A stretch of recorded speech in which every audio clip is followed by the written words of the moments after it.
신현장 맡고 있는 정혜입니다. 이렇게 많이 와주셔가지고 바쁘신데 고맙습니다. 저희들이 한 24차례 정도 회의를 했습니다.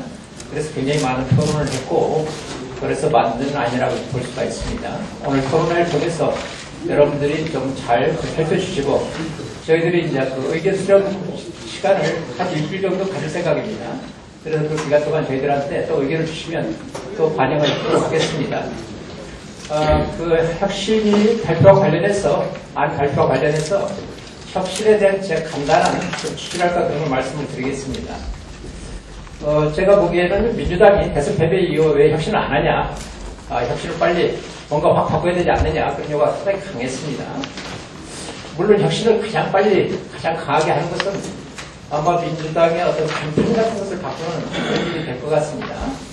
그러면 뭔가 일치한 것 같은 그런 느낌을 주겠습니다만, 제가 보기에는 민주당의 혁신의 문제는 단순히 간판을 가는 문제가 아닌 것 같습니다.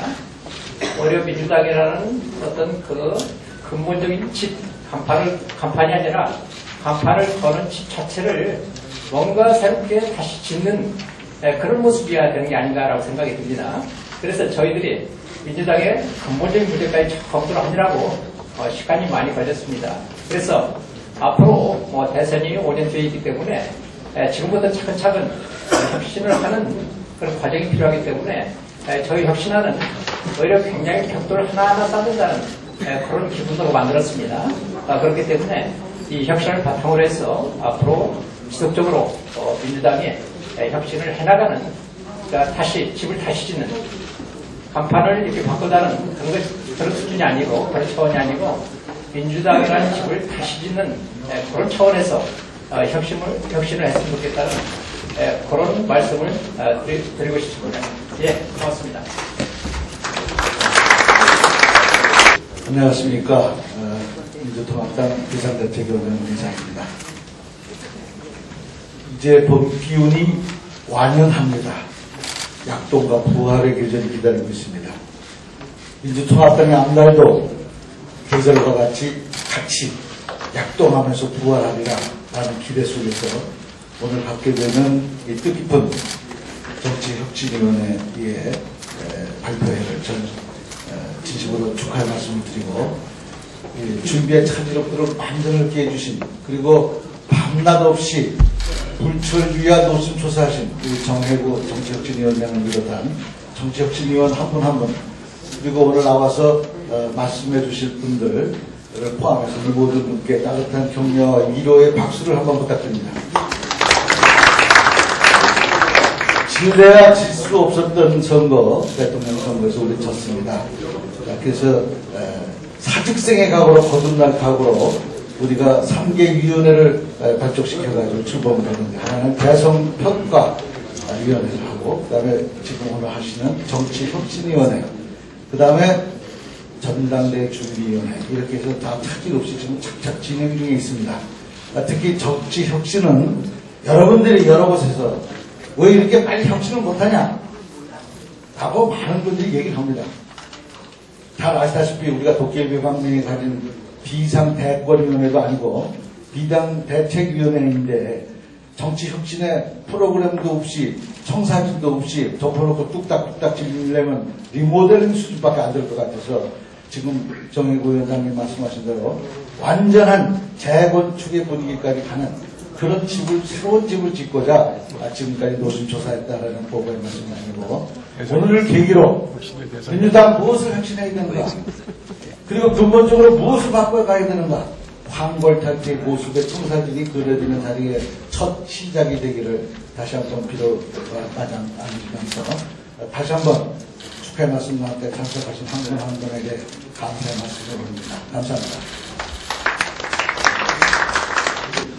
우선 민주통합당 자체의 혁신 목표로서 저희들이 세 개를 정했습니다. 능력이 신뢰받은 정권. 여기서는 개파 갈등을 넘어서 민주당이 가장 이제 비판을 받고 있는 문제가 개성문인 것 같습니다. 그래서 개파 갈등을 넘어서 국민한테 믿음을 주는 민주당으로 만들겠다는 거고요. 그 다음에 두 번째는 국민과 함께하는 정당이 되겠다. 그러니까 국민 속에 뿌리를 내리고 국민과 같이 가는, 동행하는 그런 민주당이 되겠다는 겁니다. 세 번째는 개혁하고 변화하는 미래정당이 되겠다. 그 미래를 향해서 항상 개혁하고 변화하는 민주정당이 되겠다라는 게 저희들의 목표이고요. 그 다음에 제가 지금부터 이제 자세히 얘기할 부분이 그 3대 혁신 분야의 내용이라고 볼 수가 있습니다. 그래서 거기에서는 크게 세 분야로 나눴습니다. 첫 번째는 리더십 혁신, 그 다음에 두 번째는 기반 혁신, 그 다음에 시스템 혁신, 세 개로 나눴고, 리더십 혁신에서는 민주적이고 강한 리더십, 리더십이 강하고 민주적인 것을 어떻게 만들 것이냐, 이런 문제고, 두 번째는 당직 선출의 문제입니다. 당직 선출의 문제는 계파 갈등은 극복을 하고, 그러면서도 당원 중심의 이제 당직을 어떻게 선출할 거냐, 이런 문제에 초점을 맞췄습니다.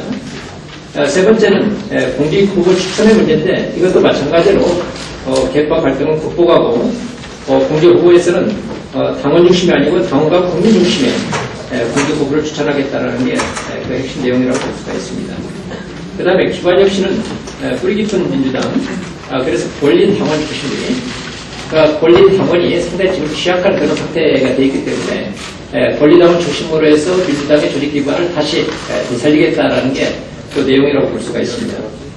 그 다음에 또 하나는 뻗어가는 민주당, 이것은 민주당의 외연 확장이라고 볼 수가 있습니다. 지금 젊은 사람들은 당에 잘 가입을 하지 않습니다. 그렇지만 지지자로서 활동을 하고 있습니다. 그래서 온라인동을 통해가지고 그 뻗어가는 민주당을 만들고 여기에서 중요한 제도로서 민주 서포터즈 제도를 저희들이 도입을 했습니다. 세 번째는 국민 생활 속의 민주당, 민주당이 한국 모든 정당이 그렇습니다만 생활 속에 국민들의 생활 속에 뿌리를 못 내리고 있습니다. 그래서 뿌리를 어떻게 내릴 수 있는가 그런 부분을 저희들이 검토를 했습니다. 세 번째 시스템 혁신은 정책 정당을 좀 제대로 만들겠다. 그런 내용이 첫 번째고, 그다음에 두 번째는 국민과 또 시민들과 같이 시민들이 참여하고 국민들이 참여하고 그것과 소통하는 그런 정당을 만들겠다는 부분입니다. 그 다음에 세 번째 효율적인 현대 정당은 당의 여러 가지 이제 기능들 그런 것을 제대로 이제 작동하는 그런 문제라고 볼 수가 있겠습니다. 그러면 리더십 혁신부터 말씀을 드리겠습니다. 첫 번째 민주적이고 강한 리더십을 구축하는 문제입니다.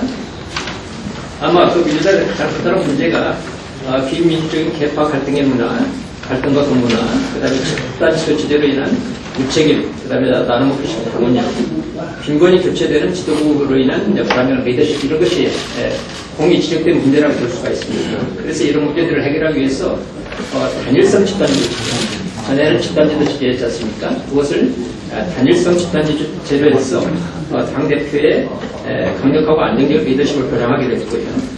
그 다음에 두 번째는 지도체제 지도부 선출 방식을 개정하기 위해서는 최소한 전당대회 1년 전에 당헌을 경영해야 됩니다. 그러니까 항상 문제가 되는 게 그 직전에 룰을 바꾸기 때문에 문제가 됐습니다. 그래서 미리 그 규칙을 그 1년 전에 규칙을 정하도록 그렇게 했습니다. 그 다음에 당내 개파 구조의 부정적 폐해와 이로 인한 부신구조 이런 것을 이제 해소하기 위해서 또는 성공 문화를 강화하기 위해서 의원 및 당직자의 개파 해체 선언을 좀 했으면 좋겠다 이렇게 저희들은 합의를 했습니다. 그리고 부정적 의미의 개파가 아니고 긍정적 의미의 의견으로 활성화시켰으면 좋겠다라고 저희들이 합의를 했습니다. 당에는 개파가 없을 수는 없습니다. 그렇지만 그것이 부정적으로, 그러니까 예를 들어서 전직이라든지 정권에 영향을 미치는 부정적 의미의 개파가 아니고 건전하게 자신들의 의견을 제시하는 그런 의견그룹으로서의 어떤 개파, 이런 것이 만들어져야 된다고 생각을 합니다. 그래서 의견그룹을 활성화시켰으면 좋겠다라고 저희들이 그렇게 보고 있습니다. 그 다음에 이제 두 번째, 개파 갈등 극복과 당원 중심의 이제 당직 선출. 그리고 이제 당직을 어떤 식으로 선출하는가 그런 문제라고 볼 수가 있습니다. 그 당직의 관행 규칙이 자주 이제 변경이 됐습니다. 그 다음에 이제 경선 과정에서는 과잉동원이 됐고, 그 다음에 그러다 보니까 그런 과정에서 이제 당 권리 축소해서 당 기반이 약화되고 이런 것이 이제 현실이라고 볼 수가 있습니다. 그래서 당직 선출에서는 몇 가지 원칙을 좀 만들었습니다. 공정한 당직 선출을 위해서 선출에 관련된 규칙은 최소한 1년 전까지 그대로 확인해야 된다는 문제입니다. 그 다음에 개파 또는 후보자 대리인 중심으로 당직 선출 규칙을 작성하는 그런 관행. 개파에서 이렇게 개파를 대표하는 사람들이 나와서 규칙을 만드는 문제, 이런 것을 지향하는 그런 합의를 했고요. 그 다음에 당직 선출에서는 대의원, 권리당원, 일반당원, 민주당원 등등 4대 요소를 적대로 가능하는데, 그럼에도 불구하고 당직 문제는 당원 중심으로 하는 대원칙을 저희들이 마련을 했습니다. 그래서 당직 선거에서는 주로 당원 중심으로 저희들이 그 선출 방식을 만들었습니다. 좀 구체적인 그 내용으로 들어가도록 하겠습니다. 우선 당대표 최고위원 경선을 좀 보시죠. 당대표 최고위원 경선에는 당원들, 대의원, 권리당원, 일반당원하고 민주 서포터즈, 정의원 자격을 획득한 민주 서포터즈로 그 선거인단이 이제 구성이 됩니다. 그 다음에 그런 속에서 민주 서포터즈 선거인단의 비중은 전체 선거인단의 비중의 최대 20%를 넘지 않는다. 그러니까 나머지 80%는 당원 중심이라는 얘기죠. 그래서 이제 당원이 중심되게끔 그렇게 제도 설계를 했고요. 그 다음에 그 당원 선거인단 경선 결과를 계산할 때 저희들이 두 가지 방식을 이제 추천을 하고 있습니다. 하나는 전국 대의원, 권리당원, 일반당원 투표자 70한테, 그러니까 1표가 되겠죠. 거기에 서로 다른 가치를 부여하는 방식, 그러니까 1표당 가치 부여 방식이 하나 있을 수가 있고요. 두 번째는 전국 대의원, 권리당원, 일반당원 각각의 일정한 어떤 포션을 이제 부여하는 비율 부여 방식, 두 가지를 저희들이 생각을 했습니다. 예를 들면 1표당 가치 부여 방식은 전국 대의원은 10의 가치를 주고 권리당원은 5, 일반당원은 1 이런 식으로 이제 계산하는 방식이 하나 있을 수가 있고요. 그 다음에 두 번째는 전국 대의원 전체의 30%, 권리당원 전체의 60%, 일반당원 10% 이렇게 이제 할 수 있는 방식이 있습니다. 그래서 이제 두 가지 방식을 저희들이 제도 디자인을 했고 그 예시표는 그것을 이제 설명한 겁니다. 근데 이 경우에 그 참고표를 보시면 가치 부여 방식의 장점은 아마 그 1표에 대해서 가치 부여를 하게 되면 권리당원과 일반당원이 상당히 증대할 거라고 저희들은 예상을 하고 있습니다. 왜 그런가 하면 권리당원과 일반당원이 증대할수록 그들의 비중이 커지기 때문에 그러면 이제 그 일종의 이제 그 당원 가입 경쟁 같은 게 이루어지기 때문에 상당히 클 수가 있습니다. 단지 일반당원 이제 가입할 때 본인 인정하는 문제가 있겠지만 그래서 가치 부여 방식은 당원을 상당 정도 증대할 수가 있다. 이런 장점이 있고요. 반대로 비율 부여 방식은 당원 가입 촉진 효과는 비교적 낮습니다. 그렇지만 이 제도는 비교적 우리가 좀 알고 이해하기 쉽고 널리 쓰이고 있기 때문에 이것은 좀 우리가 익숙한 것이라 이제 볼 수가 있습니다. 그래서 이 두 가지 방식을 적절히 이제 판단해서 하면 되겠습니다. 그 다음에 시도당 위원장 경선을 좀 보겠습니다. 시도당 위원장은 전국 대의원 권리당원으로 이제 구성을 하고 여기에서 경선을 하는 식으로 그렇게 했습니다. 이것도 마찬가지로 가치 부여 방식으로 할 수도 있고 비율 부여 방식으로 이제 할 수도 있습니다. 그 다음에 이제 지역위원장을 보시면 지금 이제 지역위원장은 부인의 조직 강화 특별위원회에서 대체적으로 이제 다수 공천을 이제 하는 그런 식으로 진행이 되고 있는데 이게 이제 논란이 많았습니다. 그렇게 되면 위로부터 하향식으로 하기 때문에 굉장히 비민주적인 그런 성격을 가지고 있습니다. 그래서 저희들은 그것을 바꿨습니다. 일단 30인 이상으로 하고 외부 인원을 절반을 집어넣어라. 그래야 공정성이 확보된다고 그렇게 봤기 때문에 그렇습니다. 그렇게 하고 이제 복수 추천할 때는 EBS로 하고 그 다음에 이제 경선할 때는 권리당원 전원으로 그 경선을 한다는 경영 규칙을 정했습니다. 그 다음에 전국 대의원 선임도 이것이 상당히 지역위원장의 어떤 입김이 많이 들어갑니다. 그러다 보니까 지금 이제 전국 대의원 선임에서 여러 가지 문제가 발생하는데 그 문제를 해결하기 위해서 가장 쉽게 해결하는 방식은 선출인데 여러 가지 기술적인 난점이 있습니다. 김명경들을 이제 선출하고 그 다음에 권리당원 숫자가 적은 경우도 많기 때문에 기술적인 난점이 있기 때문에 이 문제는 저희가 추천제를 좀 권합니다. 그래서 타 권리당원의 추천을 받아서 대의원 선임을 자원하는 권리당원으로 전국 대의원을 충원하는 방식으로 그렇게 했습니다. 그리고 넘었을 때는 다수 추천을 받는 순서에 따라서 넘지 못했을 때는 지역 대의원에서 이제 선출하는 방식으로 그렇게 저희들이 결정을 했습니다. 다음으로 넘어가도록 하겠습니다. 공직 후보 추천을 말씀을 드리겠습니다. 공직 후보도 좀 여러 가지 문제들이 있습니다. 개파 이해가 이제 영향을 미치고 있고요. 그 다음에 절차가 상당히 불공정하고, 그 다음에 이제 경선에 들어가면 과도한 돈이 있고, 그 다음에 이제 그런 과정에서 국민 참여가 왜곡되고 이런 문제들이 있습니다. 그래서 그런 문제들을 이제 해결하기 위해서 혁신 방안을 마련했고요. 공직부도 마찬가지로 일반 원칙들이 있습니다. 규칙은 최소한 1년 전까지 확정돼야 된다는 거고요. 그 다음에 개파나 후보 대리 중심으로 공직후보 추천 규칙을 협상하는 그런 관행도 지향돼야 되고요. 그 다음에 여기에는 당직 선출하고 다르게 그 민주서포트 일반 시민까지 이제 들어갑니다. 여기는 이제 국민 참여가 이제 보장이 되기 때문에 그 민주서포트하고 이제 일반 시민이 더 들어가게 됩니다. 그리고 당직과 다르게 공직에는 당원과 더불어서 국민이 같이 참여하는 그런 식으로 제도 설계를 했습니다. 그러면 이제 구체적으로 보면 대통령 후보자 이제 단체장 후보자 경선을 좀 보도록 하겠습니다. 거기에는 당원들, 대의원 권리당원, 일반당원 다 들어가고요. 국민선거인단, 민주서포트 일반 시민 이제 다 들어갑니다. 5가지 요소가 다 들어가는 셈이죠. 그리고 그런 속에서 국민선거인단, 민주서포트하고 일반 시민의 비중이 전체 선거인단의 최대 50%를 넘지 않는다. 이렇게 결정을 했습니다. 이게 공직선거지만 그래도 당이 중심이 돼야 되기 때문에 적어도 당의 50%의 지분을 가져야 된다고 저희들이 그렇게 보고 있었습니다. 방식은 뭐 가치부여 방식, 그 다음에 비율부여 방식 이런 것이 이렇게 선택될 수가 있고요.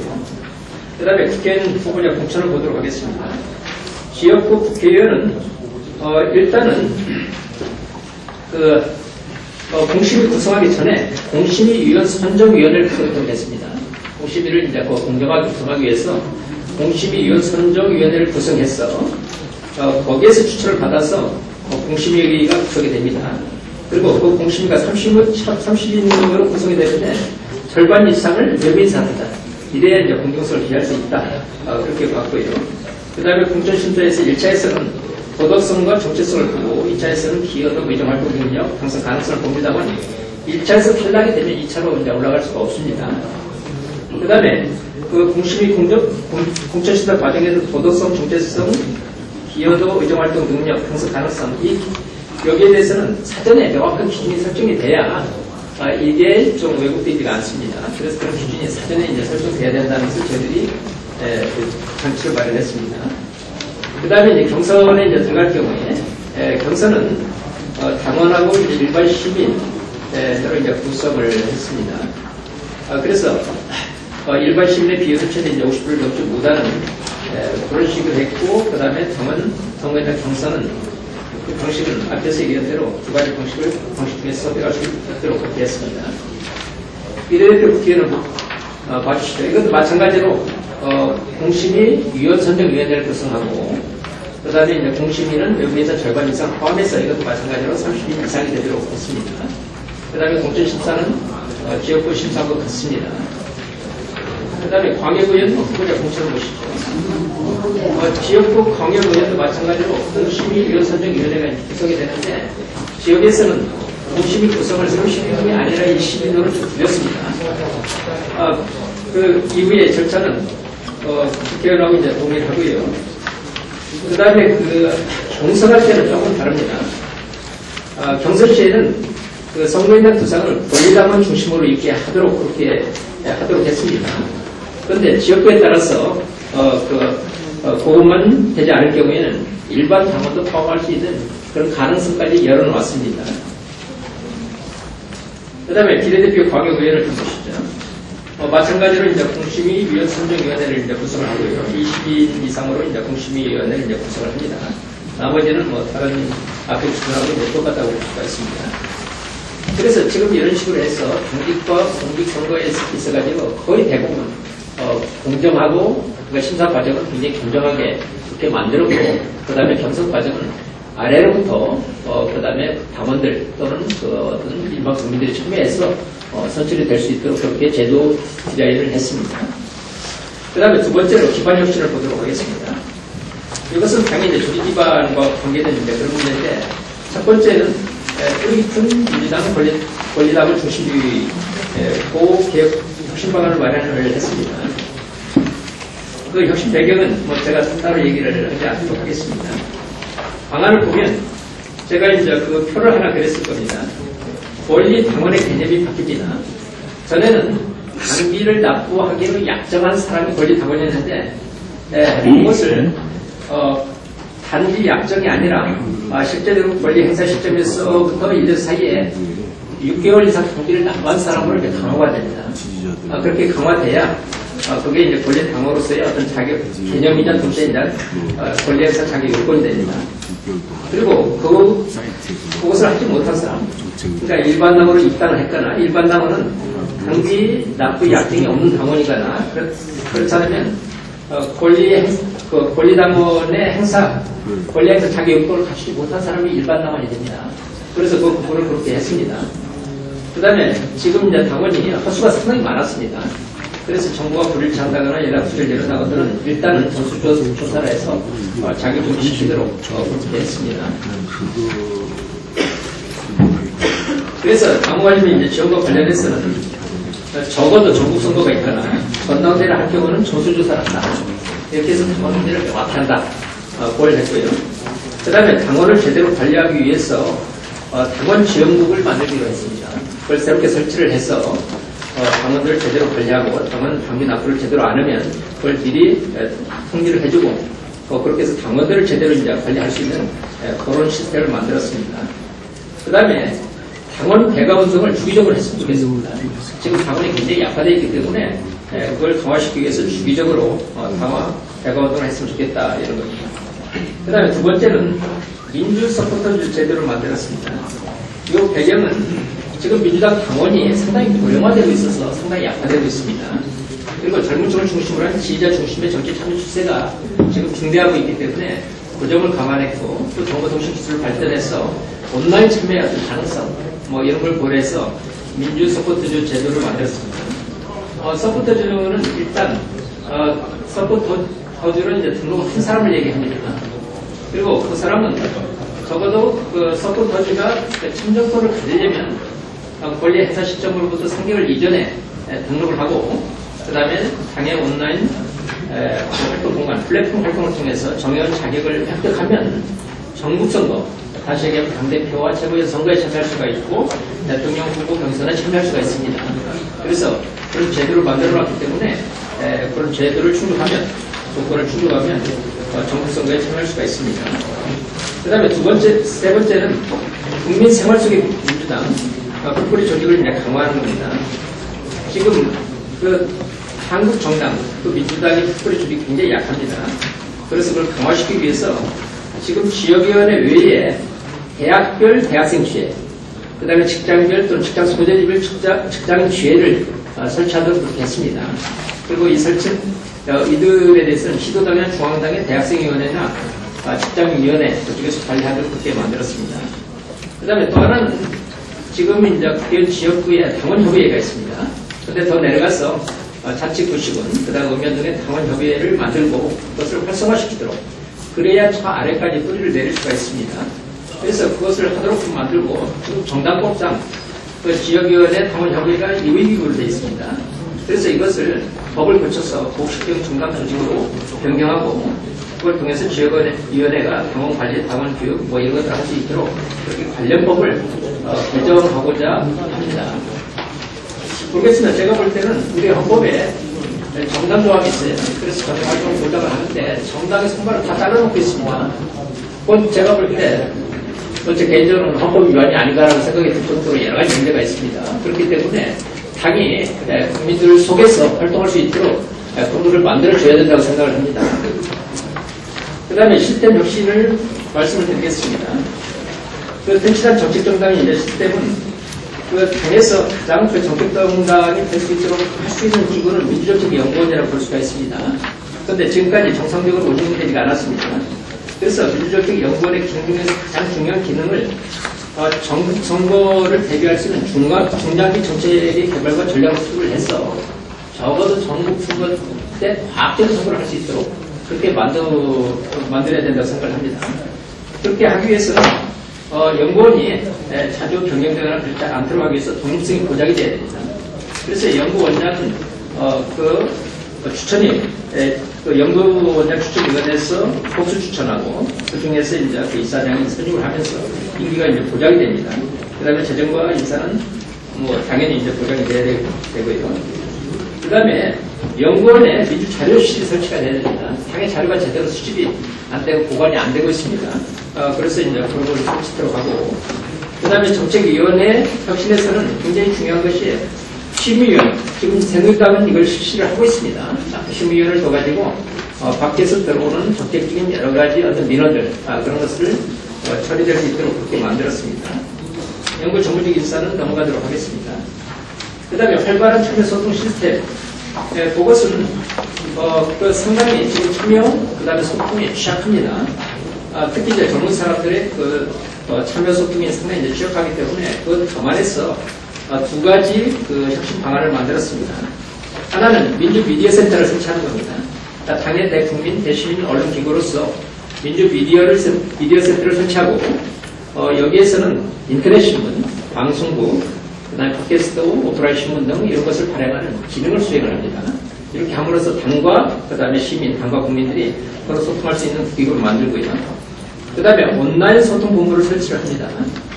그래서 여기에서는 주로 플랫폼을 장치를 하고 여러 가지 다양한 형태의 플랫폼을 장치를 하고 여기를 통해서 주로 민주 서포트적으로 활동할 수 있도록 그렇게 만들겠습니다. 온라인을 통해서 국민들이나 시민들과 같이 소통할 수 있는 그런 장치를 하고 볼 수가 있습니다. 그리고 이것을 통해서 정책 결정에 참여하기도 하고 토론이나 청원 시스템 그런 것을 그런 참여도 하고 그렇게 만들었습니다. 그 다음에 효율적인 경제정당 시스템에서 교육의 문제를 저희들이 신경을 많이 썼습니다. 그래서 교육은 당내 교육이 있고 민주시민 교육이 있습니다. 그래서 당내 교육과 관련해서는 여러 가지 카테고리를 제대로 분류를 해서 국회의원 자치단체장, 그 다음에 광역기초의원, 그 다음에 예비 공개 후보자, 당직자, 당원 이런 사람들 대상으로 해서 체계적인 교육 연수 계획을 만들고 그걸 실천을 하고요. 그 다음에 민주시민 교육 연수를 위해서 정치학교를 좀 만들고 그 다음에 이제 당내 교육과 관련해서는 교육연수원 제도를 도입하기로 했습니다. 그래서 교육연수원 제도나 정치대학 제도를 통해서 교육을 제대로 할 수 있는 그런 시스템을 만들었습니다. 그 다음에 인사행정의 효율화와 정산화. 지금 제대로 보니까 행정 부분이 굉장히 비효율적입니다. 그래서 이제 그 효율적이 되도록 중무 분석을 하고, 그 다음에 민주당의 스마트 오피스 구축을 위해서 특히 이제 국내 인터넷 구축이 안 되어 있습니다. 그런 걸 이제 구축하도록 이제 하겠습니다. 그리고 특히 이제 지방당과 그 다음에 중앙당, 그 다음에 원내하고 원내 이제 정책 조직하고 이제 중앙당 사이에 이 순환구가 제대로 안 되는데 그걸 제대로 하도록 그렇게 만들겠습니다. 예, 그래서 더 자세한 부분도 있는데 저희들이 부분은 여기서까지 발표할 필요는 없어서 부분을 좀 빼고 큰 골격 중심으로 발표를 했습니다. 예, 이상입니다.